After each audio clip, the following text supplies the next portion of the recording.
एक सास की 3 जादुई बहुएं। गरीब सीबो अपने तीनों बेटे अखिलेश, चंदर और गोपी की शादी चंद्रिका, उर्वशी और मोहिनी से मंदिर में करके उन्हें बहू बनाकर घर ले आती है। आओ मेरे घर की लक्ष्मियों, मेरे छोटे से घर में तुम तीनों का स्वागत है। तीनों गृह प्रवेश करके अंदर आती हैं और अपनी सास के पैर छूती हैं। सदा सुहागन रहो, खूब खुश रहो, भगवान तुम तीनों को हर खुशी दे।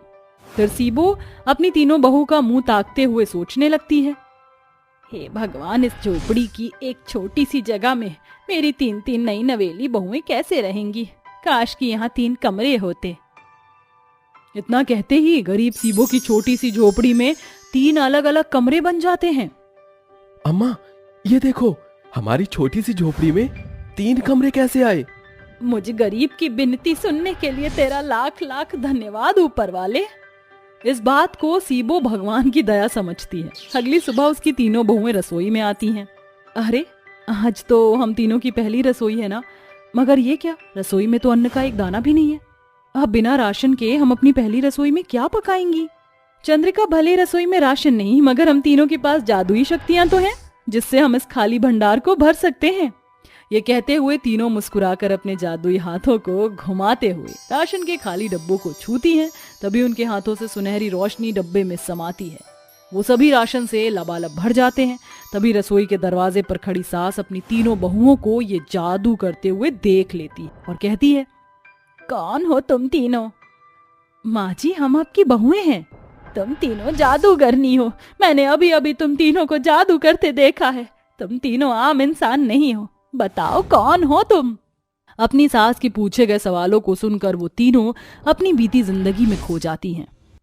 मोहिनी, इन बादलों को अपने हाथों से छूने में कितना अच्छा लग रहा है। हाँ अप्सरा चंद्रिका, मगर इन बादलों का सफेद और नीला रंग ही तो इसकी सुंदरता है, जैसे कि हम तीनों की सुंदरता है हमारा अप्सरा होना। उर्वशी, चंद्रिका और मोहिनी अपनी जादुई शक्ति से बादलों से खेल रही होती हैं।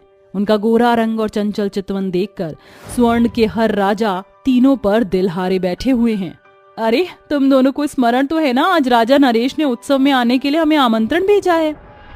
फिर तीनों अप्सराएं तैयार होकर उत्सव में आती हैं कि जहां राजा नरेश कहते हैं, आओ उर्वशी, चंद्रिका, मोहिनी, मैं स्वर्गलोक का राजा नरेश संपूर्ण स्वर्गलोक वासियों के सामने तुम तीनों से विवाह करके अपनी रानी बनाना चाहता हूँ। किंतु हम अप्सराओं को ये विवाह स्वीकार नहीं है। आपने खुद को दर्पण में देखा है, कभी राजा हुए तो क्या? सत्य कहा चंद्रिका और राजा नरेश, आपसे शादी तो दूर, आप हमारी मोची बनने के लायक भी नहीं। तीनों जादुई अप्सराओं से अपनी हंसी उड़ाने पर राजा नरेश गुस्से में कहते हैं, कदाचित नहीं, बस करो तुम तीनों। मैं राजा नरेश तुम तीनों अप्सराओं से तुम्हारी जादुई शक्तियां छीनता हूँ, तुम्हें स्वर्गलोक से निष्कासित करता हूँ। अब तुम तीनों अपनी इसी सुंदरता के साथ पृथ्वी लोक पर चली जाओ। राजा के इतना कहते ही वो तीनों अप्सराएं गरीब लड़कियों के भेष में धरती पर आ जाती हैं और दिन भर इधर से उधर भटकते हुए वो एक झोपड़ी के आगे आकर भूख भरी नजरों से झोपड़ी के अंदर बैठी गरीब सीबो की थाली को निहारने लगती हैं। क्या हुआ, तुम तीनों को कुछ चाहिए? हम तीनों को भूख लगी है माँ जी, हमें थोड़ा खाना मिलेगा क्या? मगर मुझ गरीब के पास तुम तीनों को खिलाने के लिए बस ये नमक और रूखी रोटी है, और कुछ भी नहीं। माँ जी, भूख में तो रूखी सूखी रोटी भी अमृत जैसी लगती है, हमें यही खिला दीजिए।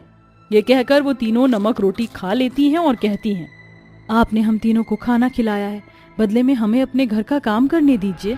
इसके बाद तीनों, चंद्रिका और उर्वशी, पूरी झोपड़ी साफ कर देती हैं और मोहिनी बर्तन मांज देती है। अच्छा माँ जी, अब चलते हैं। मगर तुम जाओगी कहाँ? पता नहीं माँ जी, हम तीनों का इस दुनिया में अपना कहने को कोई भी नहीं। तो फिर आज से तुम तीनों मेरे साथ रहोगी। इसके बाद वो तीनों वहीं रहकर सारे काम करती। फिर एक दिन, क्या बात है माँ जी, आपके पैरों में दर्द है क्या? लाइए माँ जी, मैं दबा देती हूँ। फिर चंद्रिका को पैर दबाते देखकर सीबो कहती है, बेटी, जब से तुम तीनों मेरे घर में आई हो, जैसे मेरे इस बेजान से घर में जान आ गई है। मैं चाहती हूँ कि तुम तीनों मेरी बहू बन जाओ। इसके बाद तीनों शादी के लिए हाँ करती हैं। शादी की शुभ हल्दी लगते ही उनकी जादुई शक्तियाँ उन्हें मिल जाती हैं। वहीं सीबो उदास होकर कहती है, अपनी इस गरीब सास को माफ कर देना बहुओं, वैसे तो होने वाली बहू को शादी का जोड़ा उसके ससुराल से आता है, मगर मुझ गरीब के पास इतने पैसे नहीं हैं। अपनी सास को इस तरह से परेशान देखकर वो तीनों जादुई बहुएं आपस में बात करती हैं। हम तीनों को शादी का जोड़ा ना दे पाने के कारण माँ जी कितनी उदास हैं। मगर मोहिनी, अब तो हम तीनों को हमारी जादुई शक्तियाँ मिल गई हैं, तो हम अपनी होने वाली सासू माँ के चेहरे पर खुशी ला सकते हैं। ये कहकर वो तीनों जादुई बहुएं अपनी शक्तियों से शादी के जोड़े प्रकट करती हैं और अपनी सास को देते हुए कहती हैं, ये लीजिए माँ जी, अब ये शादी का जोड़ा हम तीनों को आप अपने आशीर्वाद के साथ दे दीजिए। मगर ये शादी का जोड़ा तुम तीनों के पास कहाँ से आया? जी, वो ये शादी का जोड़ा हमें एक बूढ़ी अम्मा ने दिया था। ये बोलकर वो बात को टाल देती हैं, जिसके बाद सीबो शादी करके उन तीनों को बहू बनाकर ले आती है। माँ जी, अब तो आपको यकीन हो गया है कि हम तीनों आपकी जादुई बहुएं हैं। याद कीजिए माँ जी, जब हम तीनों शादी के जोड़े में ससुराल की दहलीज पर खड़ी थी, तब आपने मन में 3 कमरे मांगे थे, वो भी हमारे ही जादू से हुआ था। क्या सच में? मैं बहुत खुश नसीब हूँ जो मुझे मेरे घर की लक्ष्मी के रूप में 3 जादुई बहुएं मिली हैं। अच्छा माँ जी, अब जल्दी जल्दी से बताइए कि आप अपनी तीनों जादुई बहुओं के हाथों से क्या खाना चाहोगी? मेरी बहुएं खुशी से जो भी बनाएंगी मैं खा लूंगी। इसके बाद वो तीनों बहुएं अपनी जादुई शक्तियों से बिना चूल्हा फूंके खाना बनाती हैं। कोई अपने हाथ का जादू चलाती है तो कोई आंखों का, जिसे खुद ब खुद चूल्हे पर चढ़ी कढ़ाई से पूरियां तलती हैं, तो किसी पर अपने आप सब्जियां बनती हैं। तभी ये नजारा उन तीनों के पति भी देख लेते हैं। अरे बाप रे, ये क्या अम्मा की तीनों बहुएं जादू करनी है? मुझे भी अपनी आंखों पर यकीन नहीं हो रहा अखिलेश, ये कैसे जादू से अफलातून की तरह बिना चूल्हा फूके खाना बना रही हैं? इसके बाद तीनों जादुई बहुएं अपनी सास और पति को खाना परोसती हैं। तभी अखिलेश कहता है, अम्मा जानती हो तुम्हारी तीनों बहुएं जादू करनी है। माँ जी जानती हैं अखिलेश जी, हमें बहुत सारे जादू आते हैं। अच्छा, तो फिर इस झोपड़ी को अपने जादू से बड़े घर में बदल कर दिखाओ। बस इतनी सी बात। ये देखिए, फिर तीनों बहुएं जैसे ही अपना जादू चलाती हैं, उनकी झोपड़ी एक बड़े और सुंदर घर में बदल जाती है, जहां वो अपने पति और सास के साथ खुशियों भरी जिंदगी बिताने लगती हैं। तभी स्वर्ग लोक के राजा ढूंढते हुए उन तीनों को लेने आते हैं। उर्वशी, चंद्रिका, मोहिनी, हम तुम तीनों अप्सराओं को लेने आए हैं। चलो, पूरा स्वर्ग लोक तुम्हारा इंतजार कर रहा है। ये सुनकर उर्वशी, चंद्रिका और मोहिनी की आंखों में आंसू भर आते हैं। और फिर हम तीनों स्वर्गलोक नहीं जाना चाहती हैं, हम यहीं इस धरती पर माँ जी के साथ रहना चाहती हैं। हम यहीं खुश हैं। हाँ, अब यही हमारा संसार है। ठीक है, अगर तुम तीनों इस धरती पर ही रहना चाहती हो तो तुम तीनों को अपनी जादुई शक्तियों का त्याग करना होगा, वो भी इसी पल। इसके बाद तीनों बहुएं अपनी जादुई शक्तियां त्याग करके अपनी गरीब सास और पति को चुनती हैं। तभी सीबो भरी आंखों से उन्हें देखते हुए कहती है, कोई बात नहीं बहुओं, भले ही तुम तीनों की जादुई शक्तियां तुमसे छिन गई हैं, मगर मेरे लिए तुम तीनों आज भी मेरे घर की लक्ष्मी हो और हमेशा रहोगी। ये सुनकर वो तीनों अपनी सास के गले लग जाती हैं और अपनी जादुई अप्सरा होने की पहचान को भुलाकर गरीब सीबो की बहू बनकर खुशियों भरी जिंदगी बिताने लगती हैं। विवेक को अभी अभी नौकरी मिली होती है और वो अपनी नौकरी के पहले दिन पर ही लेट हो जाता है, जिसके चलते वो जल्दी जल्दी किसी तरह अपनी कंपनी में तो पहुंच जाता है, लेकिन लिफ्ट तक पहुंचते पहुंचते लिफ्ट अचानक से बंद हो जाती है, जिसके चलते उसे सीढ़ियों से जाना पड़ता है। हे भगवान, एक तो मैं अपनी जॉब के पहले दिन पर ही लेट हो गया हूँ, ऊपर से लिफ्ट नहीं मिली और अब मुझे ये सीढ़ियों से जाना पड़ रहा है। एक तो मैं थक भी गया हूँ, अब मैं क्या करूँ? विवेक जैसे तैसे करके सबसे टॉप फ्लोर तक पहुंच जाता है, जहां पर उसे अपना रिज्यूम सबमिट करना होता है। जैसे ही वो रिज्यूम सबमिट करने जाता है तो वहां पर एक अंग्रेजन लड़की बैठी होती है। उसे देखकर विवेक अपने मन ही मन में सोचता है, ये क्या, ये तो बहुत बुरा हुआ मेरे साथ। अब ये अंग्रेजन मैडम अंग्रेजी भाषा में पता नहीं क्या क्या बोलेंगी और मैं इसकी इंग्लिश समझ नहीं पाऊंगा। ओहो, क्या करूं? इसको अपना रेज्यूमे दूं या ना दूं? तभी सोफिया की नजर विवेक के ऊपर पड़ती है और सोफिया विवेक से कहती है, क्या आपका नाम विवेक है? अगर आपका नाम विवेक है तो प्लीज यहाँ आकर बैठ जाइए और अपना रिज्यूमे मुझे दे दीजिए, मुझे आपका ही इंतजार था। ये सुनते ही विवेक के पैरों तले जमीन खिसक जाती है, क्योंकि उसने इस चीज का जरा भी अंदाजा नहीं लगाया था कि एक अंग्रेजन लड़की इतनी परफेक्ट हिंदी बोल सकती है। तभी विवेक उसे रिज्यूम देते हुए कहता है, अरे वाह मैडम, आप तो बहुत अच्छी हिंदी बोलती हो। आपके जैसी हिंदी तो मैंने आज तक किसी अंग्रेजन को बोलते हुए नहीं देखा।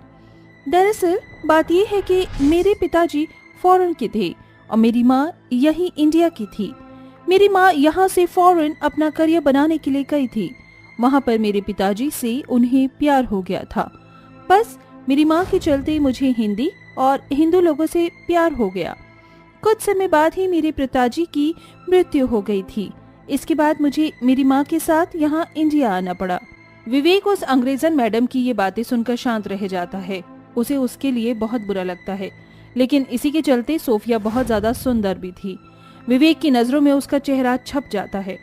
विवेक उसको देखता ही रहता है कि तभी उसके कुछ कहने से पहले सोफिया उससे कहती है, आपका रिज्यूमे बिल्कुल क्लियर है और आप इस जॉब के लिए एबल भी हैं। कल से आप यहाँ ज्वाइनिंग कर सकते हैं। ये लीजिए आपका ऑफर लेटर। सोफिया उसे उसका ऑफर लेटर दे देती है, जिसके बाद विवेक बहुत खुश होकर वापस अपने घर लौटता है, जहाँ उसकी दोनों काले रंग की बहनें उसका इंतजार कर रही होती हैं। भैया, अच्छा हुआ आप आ गए। हम दोनों आपका ही इंतजार कर रहे थे। तो बताओ भैया, आपकी जॉब का क्या रहा? तुम दोनों की वजह से मुझे वो जॉब मिल गई। लगता है भगवान ने तुम्हारी दुआ को मंजूर कर लिया है। ये सुनते ही सलोनी और काव्या बहुत ज्यादा खुश हो जाती हैं और वो अपने भाई को गले से लगा लेती हैं। बहुत अच्छी बात है भैया, हमें इस दिन का कितने समय से इंतजार था। चलो आज तो मुंह मीठा कर ही लेते हैं। काव्या अपने भाई के लिए खीर बनाती है। उस दिन वो तीनों भाई बहन बहुत खुश होते हैं। काव्या और सलोनी दोनों ही अपने भाई विवेक को बहुत प्यार करती थी। इसी के चलते विवेक अगले ही दिन अपनी नौकरी संभालना शुरू कर देता है। नौकरी के चलते उसे सोफिया और भी ज्यादा पसंद आने लगती है, क्योंकि उसे सोफिया का इंडियन कल्चर में रहने का तरीका बहुत ज्यादा पसंद आता है। वहीं एक दूसरे से बात करने की वजह से सोफिया को भी धीरे धीरे विवेक पसंद आने लगता है। तुम इतने टॉल, स्मार्ट और समझदार हो और अपनी दोनों बहनों का ध्यान रखते हो। तुम्हारे जैसे लड़के बहुत कम हैं इंडिया में। और तुम्हारी जैसी अंग्रेजन तो इस पूरे दुनिया में ही नहीं है, जो अंग्रेजन होकर भी इंडियन कल्चर को अपना लेती है। वैसे आज मौका भी है और दस्तूर भी है। मैं तुमसे अपने दिल की बात कहना चाहता हूँ। सोफिया, मैं तुम्हें बहुत पसंद करता हूँ। क्या तुम मुझसे शादी करना चाहोगी? विवेक के कहते ही सोफिया शर्मा जाती है और वो इसी के चलते विवेक से शादी के लिए हाँ कर देती है। जिसके बाद विवेक शादी करके सोफिया को अपने साथ अपने घर ले आता है, जहाँ उसकी दोनों काली बहन सोफिया को देखते ही हैरान रह जाती हैं और अपने मन ही मन सोचती हैं, अरे ये कहाँ से आ गई उठकर इस घर में? भैया ने क्या सोचकर इससे शादी की है? शायद गोरा रंग देखकर कर ली होगी, पर अब हम लोग इससे बात कैसे करेंगे? ये तो एक अंग्रेजन है। बाप रे बाप भैया, आपने एक अंग्रेजन से शादी कर ली? ये तो मैंने कभी सोचा भी नहीं था। अभी अंग्रेजन हमारे सर पर तांडव करेगी, जैसे पुराने जमाने में अंग्रेज लोग हमारे इंडियंस पर अपना राज करते थे। अब ये गोरी मैडम हम दोनों काली बहनों के ऊपर अत्याचार करेगी। काव्या और सलोनी कुछ कह पाती उससे पहले ही विवेक उनसे कहता है, मुझे माफ कर दो बहन, मैं बता ही नहीं पाया। दरअसल मैं सोफिया से बहुत प्यार करता हूँ और सोफिया भी मुझसे प्यार करती है, इसलिए हम दोनों ने शादी कर ली। आज से ये तुम्हारी भाभी है।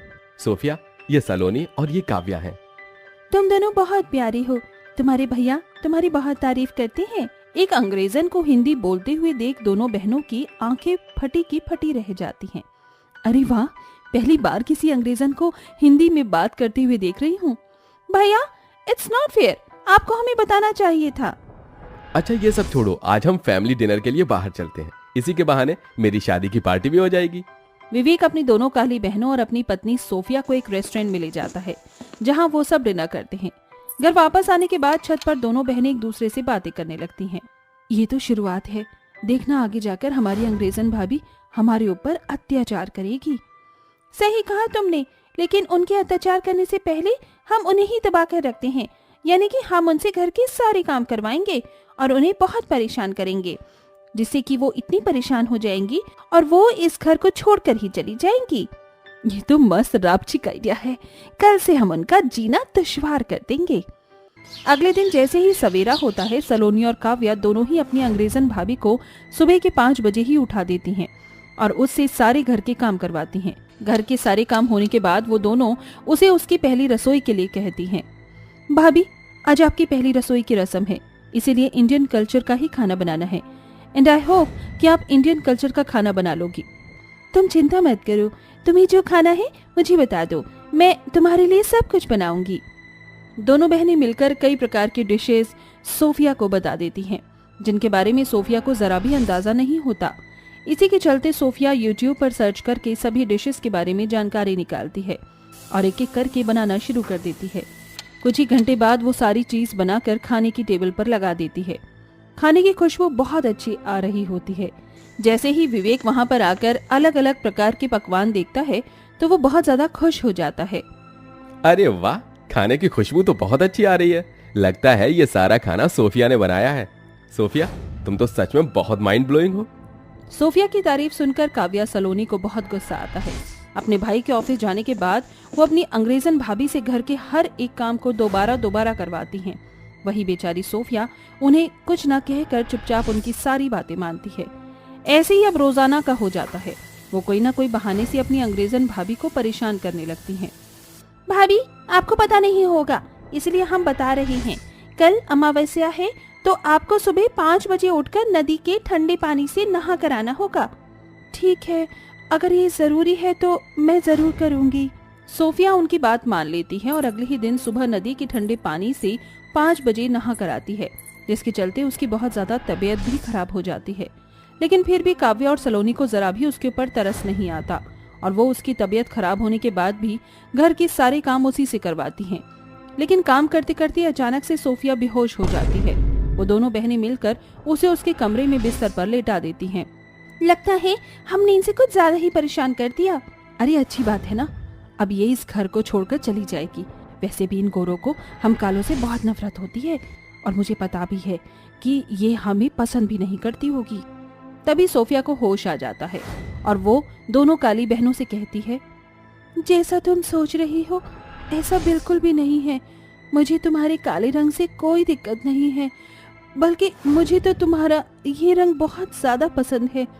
काले लोग जरूरी नहीं बदसूरत ही होते हों, तुम तो रंग के साथ खूबसूरत भी हो। तुम्हारे नैन नक्श भगवान की दुआ से बहुत अच्छे हैं। सोफिया की ऐसी बातें सुनकर दोनों काली नंदों को अपनी गलती का पछतावा होता है। आपके बारे में इतना गलत सोचा, लेकिन आप हमारे बारे में इतना अच्छा सोचती हो।